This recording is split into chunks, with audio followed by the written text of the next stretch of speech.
Greetings, friends. The Donatists were condemned as heretics in the early centuries by the Church because of their belief that you had to receive communion from a priest who was sinless, or something along that line. The priest had to be very, very pure, almost as pure can be. If he committed any sin, then the body and blood of Christ, you weren't getting it from that guy. Whatever you were getting was fake. This is a fundamentalist attitude in Orthodoxy, but it pops up in the Protestants, probably in the Muslim world. Probably every religion or worldview or group of people has their extremists or ultra radical conservatives. If that does that make sense, a radical conservative, but they have those that are very steadfast zealots to the core teachings. And then there are those who are the liberals, the ones who want to practice ecumenism and get together with the other religions and say, hey, we're all the same. So there's always a tension between those. And I think it's interesting how this is played out in different religions. Like in the Protestant world, you have any number of sects, really, any sort of non-denominational church. Anyone can start it up with a bunch of enthusiasm, with particular interpretations. Some of them put a strong emphasis on moral purity. This affected the Puritans as well, who settled in the New World. And it even had effects into the 20th century, like in prohibition and these other kinds of things. I don't think it's bad to strive towards these moral objectives in society necessarily. The problem is where people get fixated on this moralism. They lose sight of the fact that we are all sinners. And the wise way is to walk a narrow path between the liberals and the conservatives, radically speaking. Well, I'm a conservative, so what do I mean? I don't mean that you just have to compromise on your principles and be weak-willed. That's not what I mean. You actually have to have a stronger will and a stronger attention, because what is wise is subtle and differs according to the circumstances. If you try to think that the Pope is just going to interpret it all for you and it's going to make it clear, not going to work. If you think that your own interpretation of Scripture, apart from any church tradition, is going to make it all clear for you, not going to work. What I mean is that the path of wisdom takes patience. It takes listening to the full picture. Often when the crowd is going to perceive you negatively, you're just going to have to take that and wait for the years to pass, maybe until after you're dead. Maybe you won't see any vindication in your lifetime. Case in point, the reunification with the Moscow Patriarchate, which has many of the so-called true Orthodox upset. Like that was their reason for many of them leaving the Russian Orthodox Church outside Russia, or ROKOR in North America. Some of the original people left because of the issue of purity, of reunifying with the Moscow Patriarchate, which was a Soviet influenced, or you might say Soviet controlled church. I don't know if it was fully Soviet controlled, by the Archbishop Sergius. If I am getting that information correctly, then you can, if not, then please correct me. And so he compromised with the Bolsheviks so that they could allow the Orthodox Church to remain and to allow people to continue to go there, even though they would take your names, and even though Orthodoxy was suppressed, and even though there was an authentic catacomb church underground doing it the real traditional way without any bowing down to the Soviets. There was this state church, which there's been state-influenced churches all throughout history. That's not an unusual thing, but they were cooperating with an atheist regime that persecuted and killed many Christians and just wanted to destroy Christianity. So many Christians, Orthodox, were bitter and could never understand why you would want to cooperate with them. But over the decades, over the years, we've seen that at least many have come out, and I know many respectable, educated people in my church who are decades older than me and have studied this.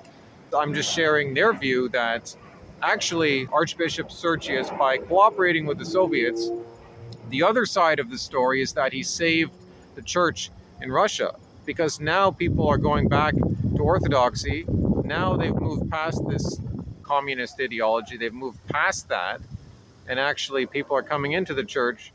So the purists who wanted to maintain purity, maybe they don't see that, maybe they dismiss that, and it's going to be contentious, because you say you can't work with the enemy. We can't change your theology And the true Orthodox, like Joseph Sweden, who argues or debates on the Crucible with Andrew Wilson, and he argues for true Orthodoxy. I've seen some of their arguments, but you have this problem of being at one extreme or the other, and then you're missing the level-headed ground of the narrow path, which is knowing when to reconcile with people that you are at odds with, when to compromise for a greater good.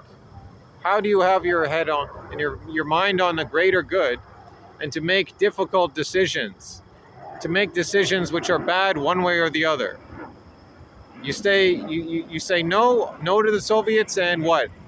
They shoot you and your family and possibly the people in your parish, and I mean they're going to be putting you on a list anyways. Or do you cooperate to an extent and allow Orthodoxy to continue to exist, even though most of the churches were shut down? There was this acknowledgement by the Soviets that they couldn't just get rid of it. It was just too entrenched. It was just too big in the society. So I think this is an interesting dynamic. I'm just telling it from the story of the slice that I know from my Orthodox perspective, but I'm sure you could see this dynamic playing out in other places. What the Muslims, they have, there's liberal Muslim countries, there's more extreme groups, and I don't know about Buddhists or Hindus. I could only sort of explore this topic through what I knew about Donatism and this idea of purity. You have to be totally pure to administer the sacraments. No, that is a heresy. That is condemned as a heresy. Everyone is a sinner. That includes priests. We all sin during our lives, and we have to ask God for forgiveness. And that's how, if we do that in confession, we can receive the body and blood of Christ with a good conscience and a clear mind. The wise path is knowing when unity is more important than further isolating your group of people. And also knowing when you do have to isolate your group of people, because we know that the majority of people are not so great. I mean, we're all sinners, but we know that the world as a whole is never going to accept the Christian message. Maybe more people will at some point in the future, but that's why we know the world is condemned, right? It's in the hearts of men that most people are going to hate God. At the same time, we know that the church is the body of Christ on earth. It's a real community of people. That's a very special thing. Maintaining unity is so important. Look at what Christendom achieved for over 1,000 years of our history, because there was only one church, one institution, a shared body of tradition that informed people's understanding of the world and their place in it, and what was the moral life. This is why it's so wonderful to heal the wounds of division. It's not okay that there are Protestants and Catholics and Orthodox. There needs to be only one kind of Christian, because if you have different views of God and what the true church is and what the teachings are, then how are you even a Christian? It doesn't make any sense. There's only supposed to be one. So it's important to heal those wounds and bring people together into the church. Heal these wounds. Bring the church back into healing the body, which is the Christ's body here on earth, the true church. But at the same time, you have to know when, if another group is going away totally from God and are condemned, and maybe holy men can communicate this to you, that these people are condemned, and then you have to also follow the way of wisdom and separate yourself and isolate. So it's not easy to answer either way. However, we can see that there's a middle ground between total isolation in your cult and this mass antichrist religion which just wants to meld everything together. I believe that the true church will be large, it will be visible in the world, but it will never be the majority of so-called Christians on earth. But it will be visible. It will be something that you can find if you have the heart to search for it. I mean, literally all we have is splintering. We just have splintering upon splintering. I mean, even in the Roman Catholic world, there's the Sedevacantists, there's the traditional Latin Mass people, there's the Novus Ordo, there's however many other things in between.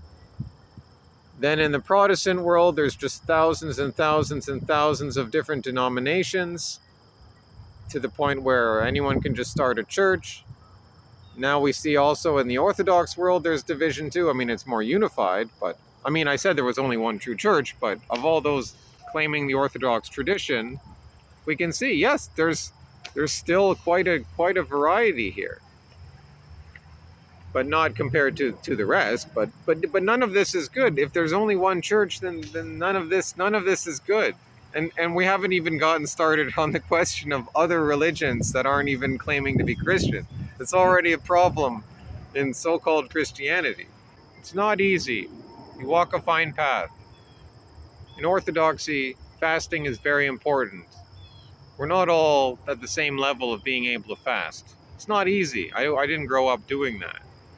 It's fasting and other ascetic practices as well.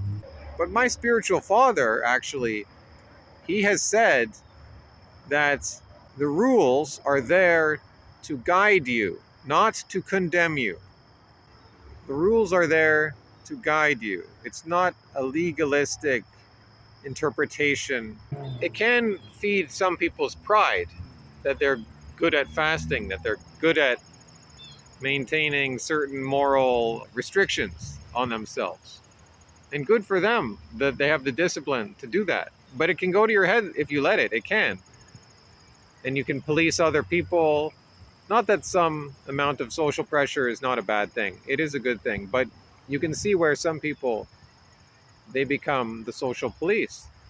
I'm discussing this because it has to do with how rules can make it easy or seemingly easy to know what is always the right thing to do. I'll just stick to these rules and therefore I'll be in the clear. It's the same reason many of these righteous people don't actually want to hang out with common folk, boisterous folk. It would just put them off.